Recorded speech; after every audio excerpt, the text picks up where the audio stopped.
হচ্ছে আজকের এই মধুপুরের সভায় আপনারা খেয়াল করেছেন এই সংগঠনের মধুপুরের সাথে ব্যানারটি রয়েছে।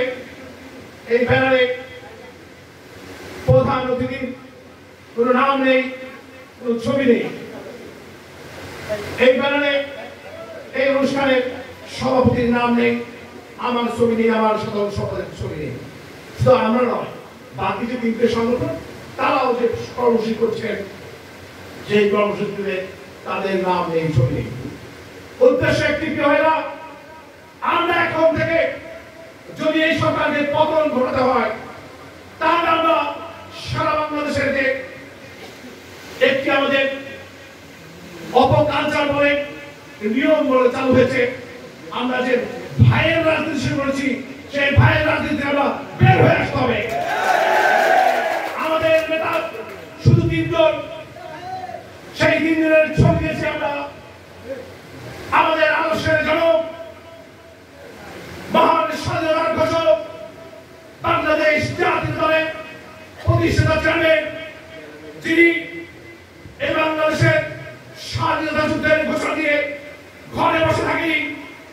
আপনারা জানেন স্বাধীনতা যুদ্ধ হয়েছিল 11টি সেক্টর কমান্ডের মাধ্যমে। 11টা সেক্টর কমান্ডারে একটি কমান্ডের 11 সেক্টরের জেড ফোর্সের অধিনায়ক ছিলেন আমাদের প্রিয়তা জিয়া রহমান। সবগুলো সেক্টর কমান্ডাররা বাংলাদেশের যুদ্ধ পরিচালনা করেছেন। একমাত্র জিয়া রহমান ছাড়া বাকি 10টি সেক্টর কমান্ডার তারা ভারতে বসে যুদ্ধ পরিচালনা করেছেন।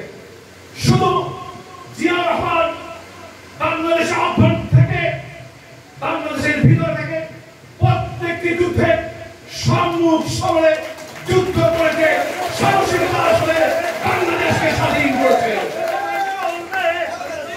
প্রিয় ভাইরা,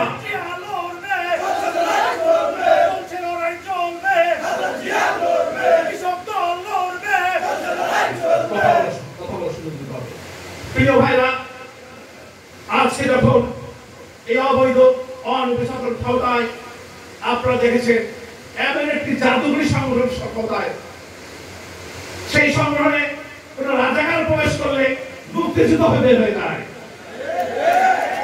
আর আমাদের নেতা বাংলাদেশের শ্রেষ্ঠ মুক্তিযোদ্ধা জিয়া রহমান, তাকে তারা বলেন একটা রাজাকার। প্রিয় ভাইরা, আমাদের দল ক্ষমতায় এসে জিয়া রহমানের ক্ষমতায় আসলেন 72-75 যে অপশাসন, 72-75 সেই অপশাসনের কথা বাংলাদেশে মানুষ এখনো ভুলে যায়নি।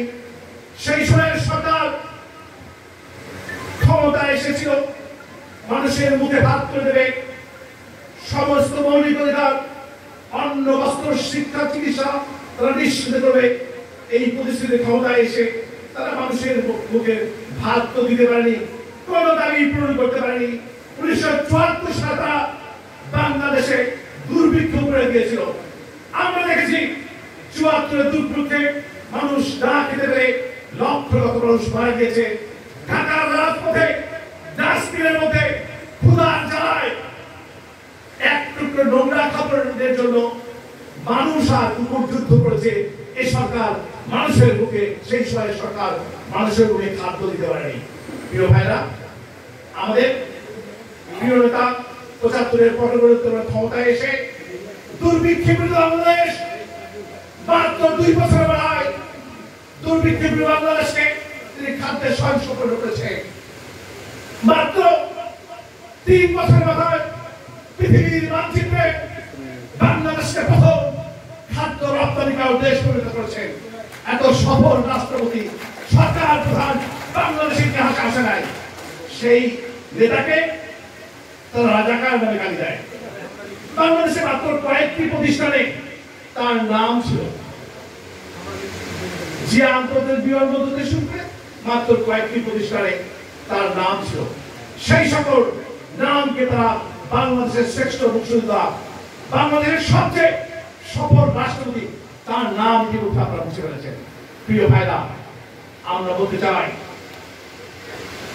কাগজে লিখো নাম, কাগজ ছেড়ে যাবে, পাথরে লিখো নাম, পাথর হয়ে যাবে, হৃদয়ে লিখো নাম, সে নাম রয়ে যাবে আমাদের প্রিয় নেতা জিয়া রহমানের নাম বাংলাদেশের কোটি কোটি জনগণের হৃদয়ে যে স্থান করেছে এ সরকার হাজার বছর ক্ষমতায় থাকলেও আমাদের প্রিয় নেতার নাম বাংলাদেশের মানুষের অন্তর থেকে মুছে ফেলতে পারবে না এই সরকার। প্রিয় ভাইরা, আপনারা আমাদের প্রিয় নেত্রী